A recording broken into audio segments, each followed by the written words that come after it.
Hello, this is Janet Michael. In addition to hosting The Valley Today each weekday at noon on the River 95.3, I also produce podcasts, and I'm excited to introduce you to a new podcast series in partnership with Lord Fairfax Community College. Having provided higher education and career training for the past half-century, LFCC is tightly interwoven into the fabric of the Northern Shenandoah Valley and Piedmont regions. Join me every week for conversations with current and former students to hear their funny and inspiring stories as we learn about their journey to higher education, the role that LFCC has played, where they are now, and where they plan to go. We'll also talk to current and former professors about their experiences and best memories of LFCC over the past 50 years. Get every single episode as they're released on our website at theriver953.com under the podcast tab, or you can subscribe for free in Apple Podcast, Google Podcast, on Spotify, Amazon Music, wherever you listen to podcasts. Just search for LFCC Stories.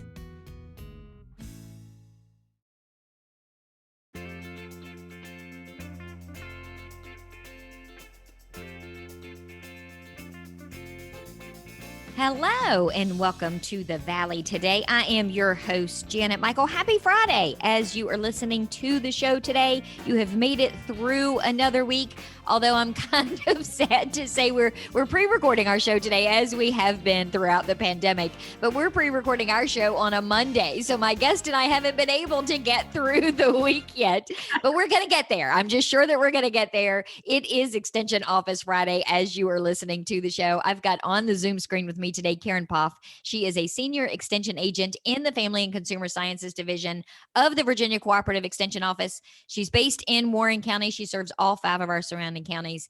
Karen also manages the Northern Shenandoah Valley Financial Education Program. And what we're going to talk about today, I understand, Karen, is something we've kind of been talking about on and off over the last year or so, but now it's ready to move forward. Quick money chats. Absolutely. And you've been a big part of helping me craft this project too, and giving me good advice and getting input from the listeners and such. So thanks for that. Absolutely. So I'm excited for somebody who may not have heard about what we've talked about. Give me some background. Tell me how this program came to be and what the program is exactly. Well, it started out, and for people that really haven't been involved with the Northern Shenandoah Valley Financial Education Program, I kind of have to go way back to the 2008, 2009 timeframe. We started trying to develop this volunteer-based program to provide financial education for people. And at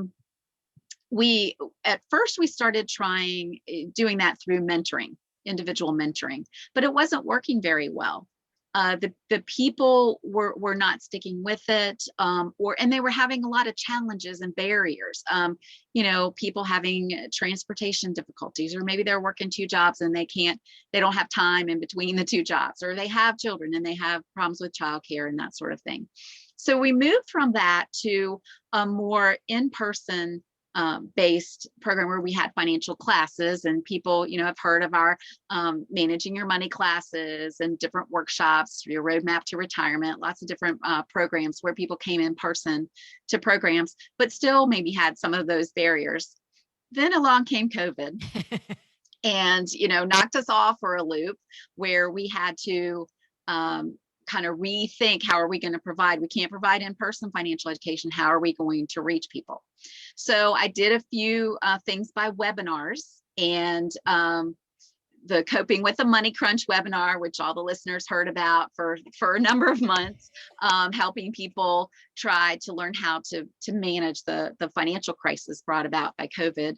But even for that, I didn't have quite as much response to those webinars as I would have expected, especially during this time with people having so many financial challenges.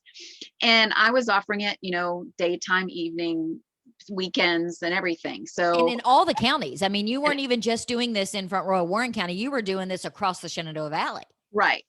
And so what I realized, I think, from that and from the previous experiences with the barriers is that people really need something individualized where they can get the answer to their question the way that they want to get it.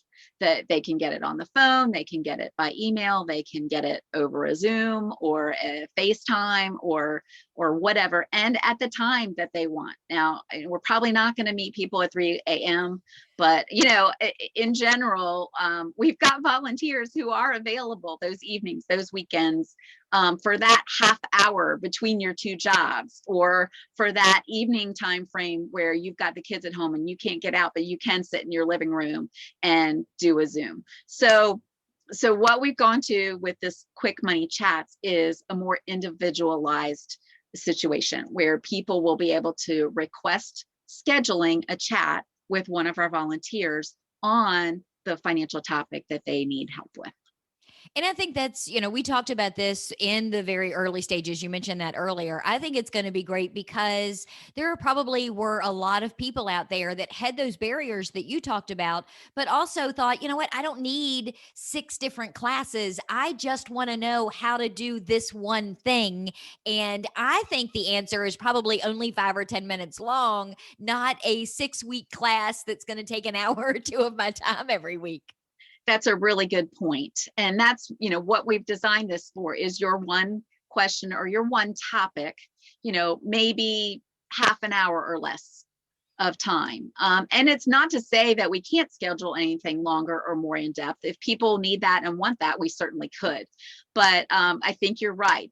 That's what the need is right now, is to get that burning question answered, kind of a just in time concept of, I'm going to get my answer to what I need today, and I can call back, or, request a chat later on another topic that I might need information for. And I think that's probably what you're going to find is that people will have that initial question. One of the things that I've learned from all of the years of doing the radio show and serving on the board at United Way of Northern Shenandoah Valley is that people tend to think of what's happening to them right now in the moment. And they want to get that question answered, or they need that problem solved. And once they do, then suddenly they realize, oh, wait, I also have this problem and this question and this problem and this question. So you're probably going to get a lot more repeat customers of sorts once you can answer that first problem or question for them. Right. And that would be great. So why would somebody choose you? I mean, and I don't mean that to sound, I would always, just for the record, right, choose you. But I mean, the problem I think that you may run into is that people think Google has all the answers. And I know from being in social media, Google does not have the answers you think that it does. So why would somebody choose to go this route versus just doing a Google search?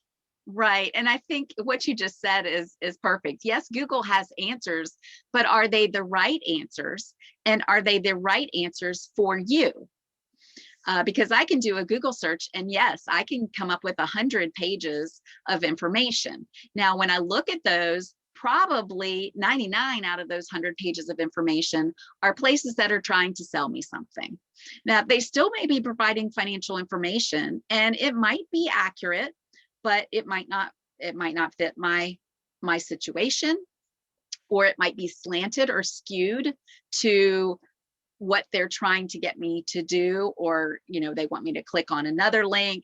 They've got an advertiser there that they're hoping that I will go down a bunny trail with, or maybe, like I said, maybe the information is just not even accurate.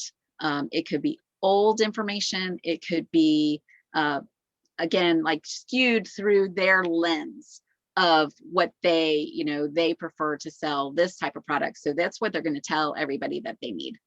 And I think the one thing we've learned through this pandemic is if you do a Google search, like you said, it's not local, because I could find an answer to what I think is my question from somebody in Michigan, but Michigan might be different because states have different rules, different laws, different regulations. And I may think, oh, this is the answer, and then find out, wait, that's not how Virginia does it. Absolutely. And we do see people that get into trouble because they did the Google search, they followed whatever advice they found in the first article, and then that wasn't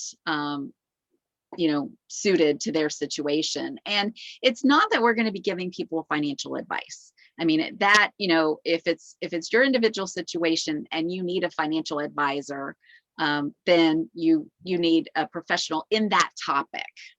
But what we can do is get you to the right place, We are local. We have the knowledge of this area and all the agencies and organizations and services that are available to you in this area.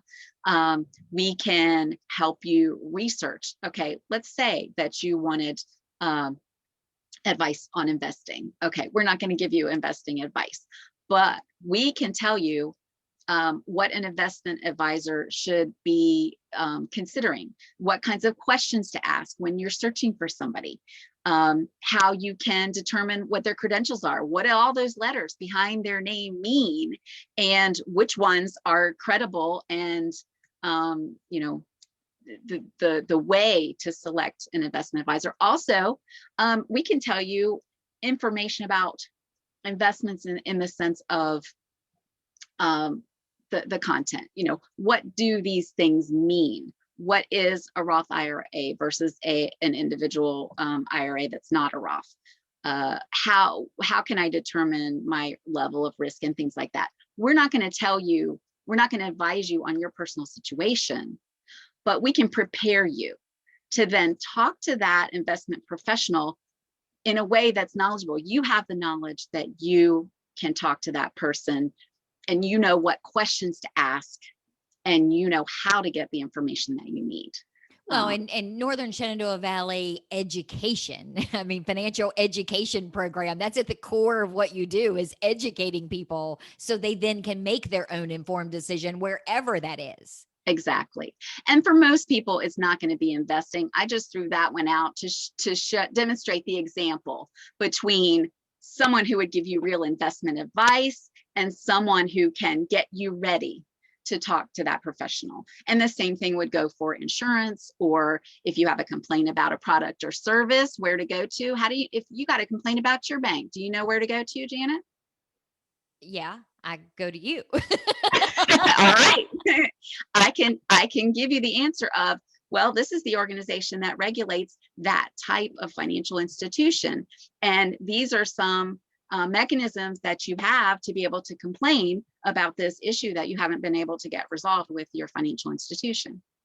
Nice. Now your phone's going to be ringing off the hook with people calling to complain about something totally unrelated. And that's the thing too, that, and I know we have to go to break here in a second, but the other piece of this being able to reach out to you individually is, I may think I know what my question is, but I may not be asking it in the right way or asking the right question to get the answer that I really need. And you're going to be able to work through that with me and say, well, actually, what you need to do, or what you want to really know, is Google's not going to tell you how to clarify what it is you're looking for. Right. Or that there are resources out there that you don't even know exist. You can't search for them if you don't know that they exist. So let's take a break. When we come back, can we talk about the process, how people can get access to you, to the volunteers, and what kinds of questions and information they can expect to find when they start that process up? Sure. Okay, we're going to take a quick break. When we come back, we're going to continue our conversation on the Zoom screen. We, of course, are pre-recording it with Karen Poff. She is the Senior Extension Agent in the Family and Consumer Sciences Division of the Virginia Cooperative Extension Office. She's based in Warren County, but she serves all of us in all 5 surrounding counties. We're going to continue our conversation about quick money chats in just a couple of minutes. Got a financial decision to make or a goal to reach, but you don't know where to start? You've come to the right place. Introducing Quick Money Chats with the Northern Shenandoah Valley Financial Education Program. Visit tinyurl.com/quickmoneychat to schedule a virtual chat with a staff member or trained volunteer. We won't tell you what to do, but we will give you the tools you need to choose wisely. And because Virginia Cooperative Extension is part of Virginia Tech and Virginia State, your land-grant universities, you can be sure that our information is credible and trustworthy. And you'll know that we aren't trying to sell you something. Maybe you want to improve your credit score, or reduce your banking overdraft fees, or even figure out if you can afford to buy that car. Sorting through tons of information on the internet can be overwhelming, and sometimes it can be hard to know who to trust. Schedule a Quick Money Chat and get the information you need to take action. Go to tinyurl.com/quickmoneychat and get financial education personalized for you.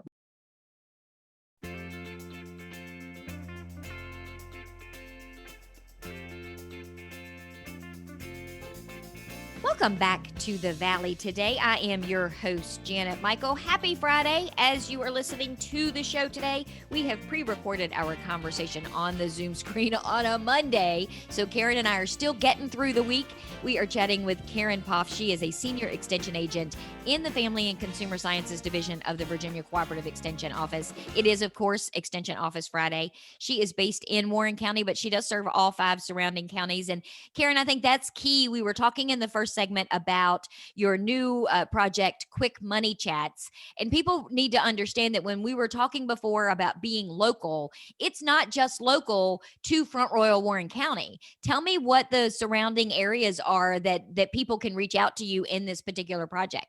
Right. We serve the northern Shenandoah Valley of Virginia. So that would be Clark, Frederick, Page, Shenandoah, and Warren, and the Winchester area. So this region, and it's not to say that someone else could not, contact us, but this area is where we're going to have the best answers for you, because we know what's here in this region. We know what services, what organizations, what agencies are available, and how we can help you best.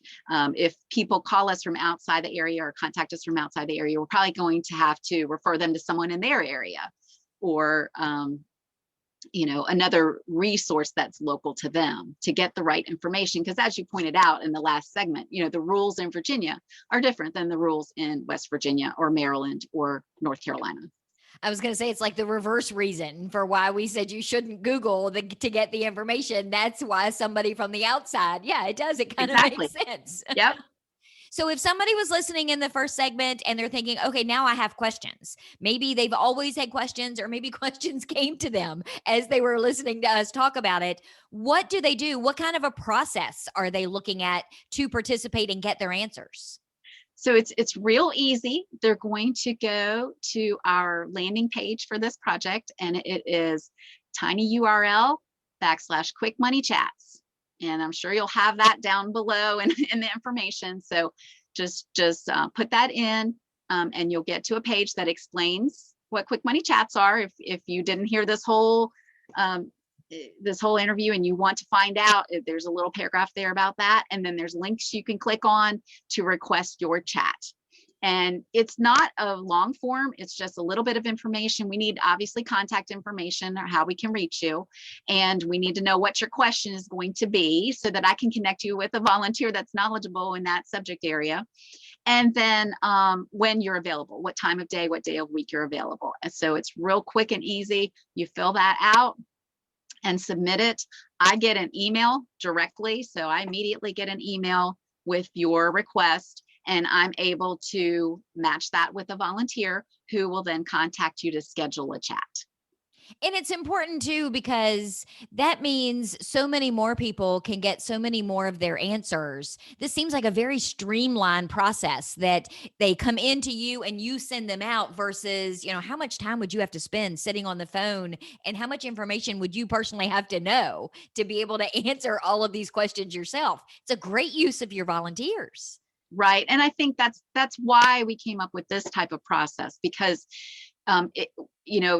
other organizations sometimes will offer like a hotline, but if all of the phone calls were coming into me, guess what? It would be taking a lot longer for your questions to get answered, because I'm just one person. So using this process, we can serve a lot more people a lot more efficiently and get you the information you need. Is there a cost or a fee involved? There is no cost. It's completely free. So people can contact us as many times as they need to. And I think that's important to point out too, because you're going to find a lot of, you mentioned this in the first segment, a lot of free, and I do that with the air quotes that nobody but you can see, resources out there. You get funding from someplace other than the local banks or the local credit unions or local businesses. Can you tell me real quick, where do you get your funding for this program and the Extension Office? Well, the majority of our funding comes from the 3 levels of government. So the cooperative and cooperative extension is local, state, and federal governments cooperating. So we are government funded, and we are not, we do get some additional grants for specific projects and things. But the majority of our funding is from the governments, and that means that the information that we're providing is not biased, because we're not trying to sell you something, and we're not trying to create revenue from you in any way. And it only takes, you mentioned the form, it probably takes less than, you probably spend more time trying to figure out how you want to word your question than it would take to fill out the entire form to begin with.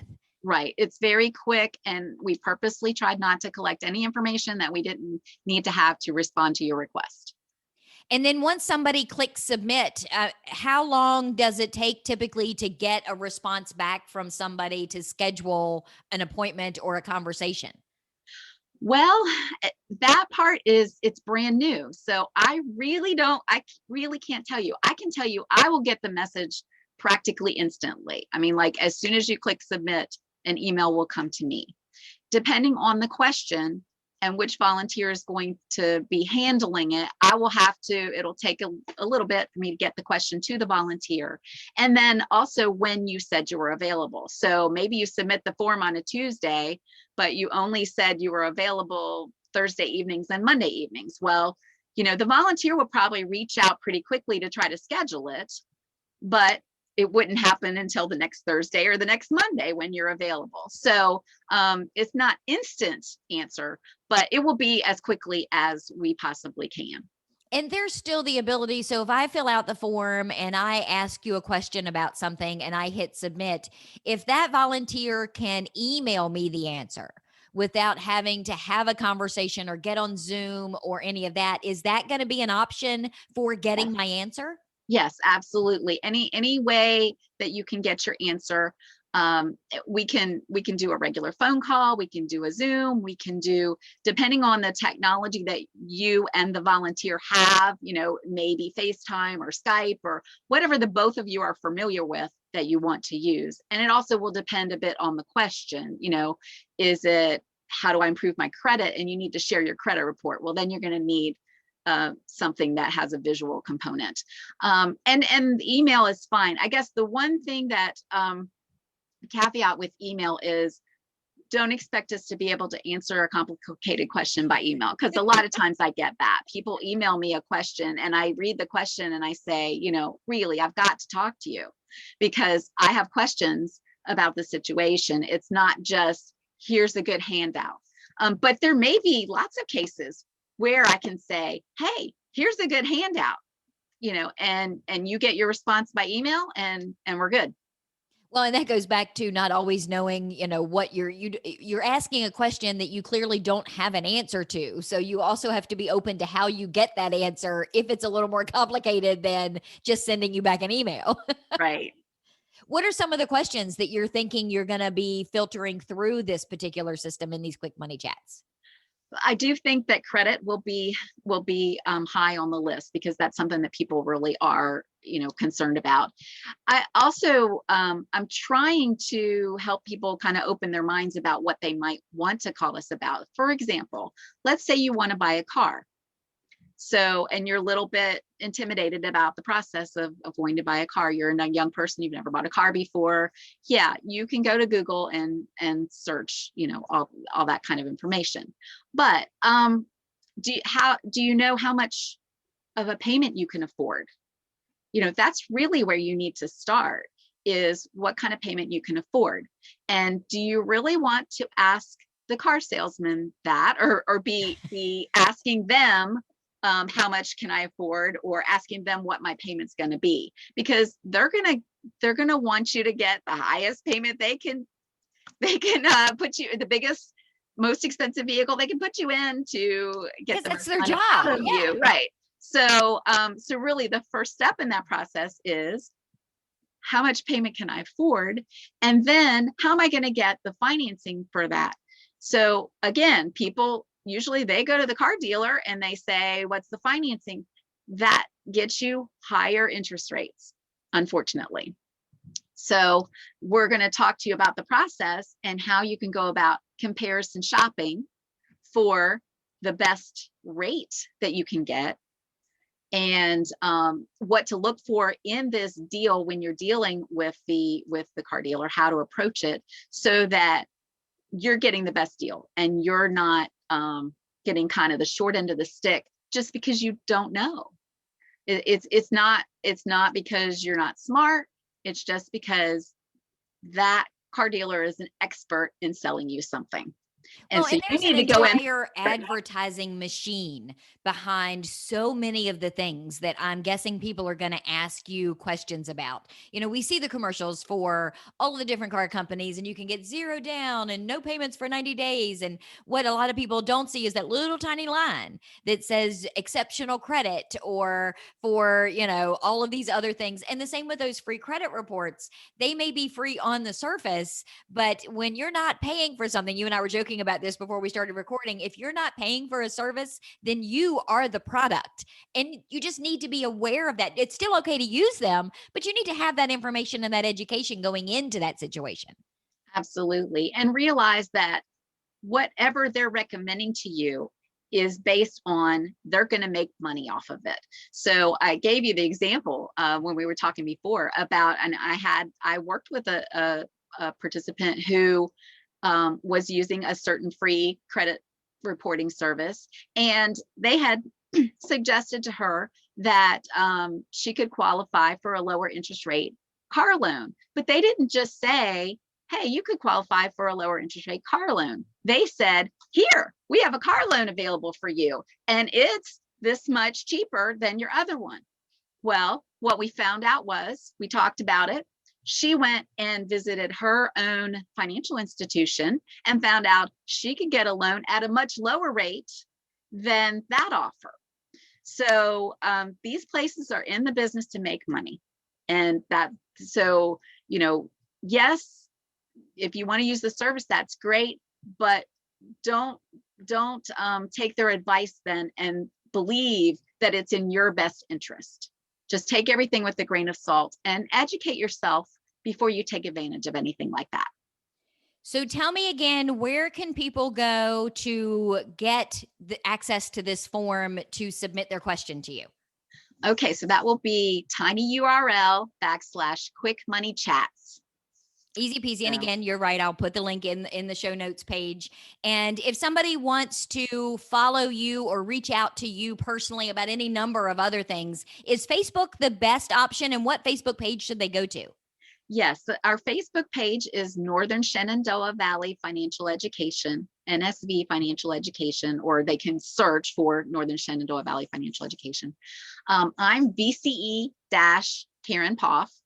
So, and we'll again put all of those below. So if they want to keep up to date with what is coming up, programs we might be having, if we're having a class, anything like that, the Facebook page is definitely going to be the best place to get information. Or they can also sign up for our email list, and they can do that at the Facebook page. And then they would get everything directly in an email. Doesn't come very often, just maybe once a month or so. I'm not flooding people's inboxes, but if they don't want to miss any upcoming opportunity, the email list would be the best. Awesome. Well, Karen, thank you. As always, it is a very educational and informative show. Well, it's great to talk with you. I always love being here, and I'll look forward to hearing from lots of folks. We are going to wrap up our conversation today with Karen Poff. She is the Senior Extension Agent in the Family and Consumer Sciences Division of the Virginia Cooperative Extension Office. Again, she's based in the Warren County office, but does serve all 5 surrounding areas. Links to everything that we talked about today are already up on the show notes page. So just head over to theriver953.com and click podcast tab. There you'll find the Valley today. I'll be back on Monday. I hope you have a great weekend.